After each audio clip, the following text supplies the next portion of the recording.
Imagine there's been a plan for a long, long time. I believe that our education, like such as in South Africa and the Iraq, everywhere like such as.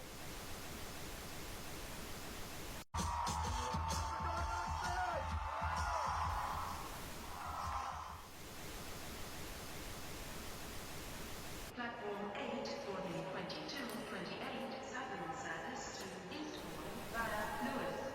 Please join the flight to One option, placing a tracking microchip under a service member's skin.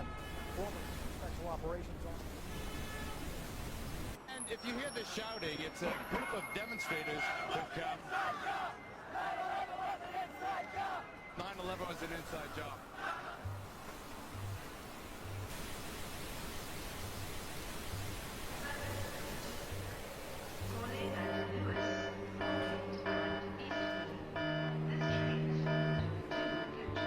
It's no longer a theory.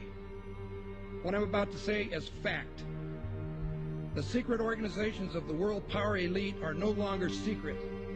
They have planned and are now leading us into a one-world communist government.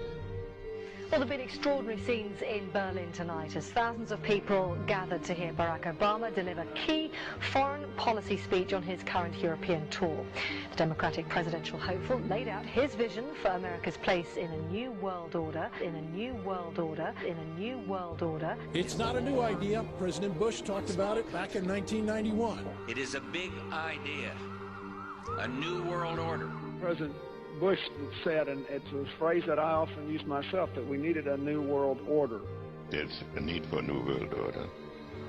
I call upon all states to join ranks in order to found the new world order of the 21st century.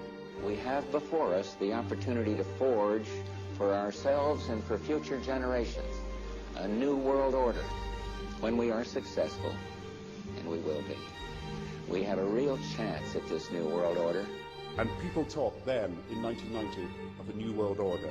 And the question for us is how we meet and master all these challenges to ensure that Britain enhances its competitiveness in the process and realizes what I believe is our destiny of success in this new world order. So, in conclusion, ladies and gentlemen, a new world is emerging.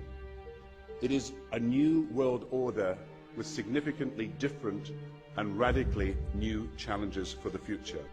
And people better understand that they mean exactly what they're saying. It's a new world order they're trying to create, and they're trying to do so not only without approval or consent of the governed in this country, but despite the popular will. This is a straightforward assault by the elitists in this country.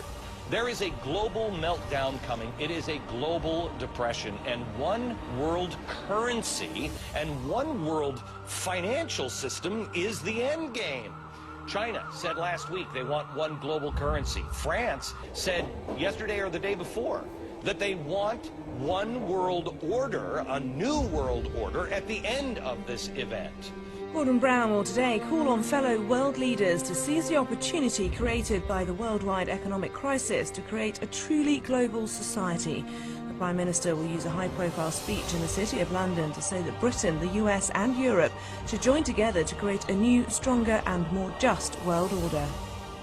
This engineered collapse is there as a massive problem through which you offer the solution, and the solutions are the infrastructure we've been predicting all this time, including the World Central Bank. The goal of this manipulation, and has been for a very long time, is to get the world population to see as a good idea, or the only option in given circumstances that are manipulated into place, the creation of a one-world government, a world central bank which would administer all financial transactions on the planet, a world currency, and a microchipped population linked to a global computer. The wealthy elite who have the money and the power know that if they can create a one world global social system, that they can control the central authority.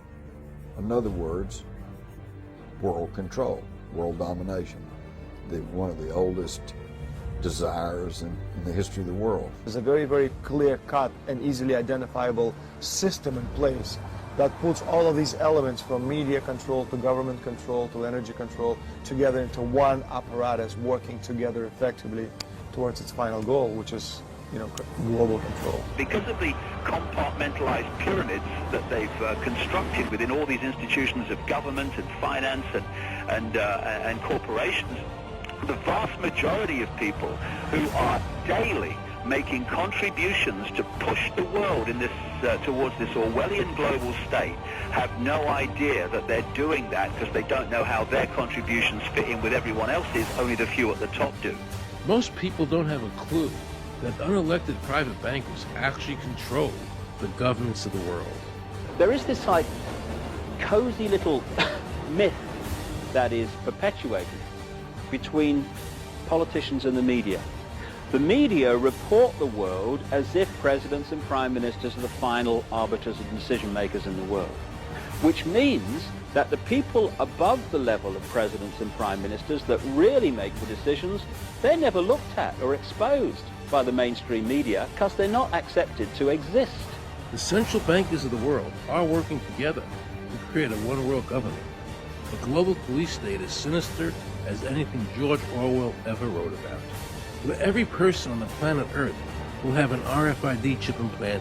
It is the first implantable microchip for humans that has multiple security, financial, and healthcare applications. More than 100 law enforcement officials in Mexico are having microchips implanted in their arms. The chips allow a person to be scanned, sort of like a cereal box at the supermarket. If you want a picture of the future, imagine a boot stamping on a human face forever. The moral to be drawn from this dangerous nightmare situation is a simple one. Don't let it happen. It depends on you.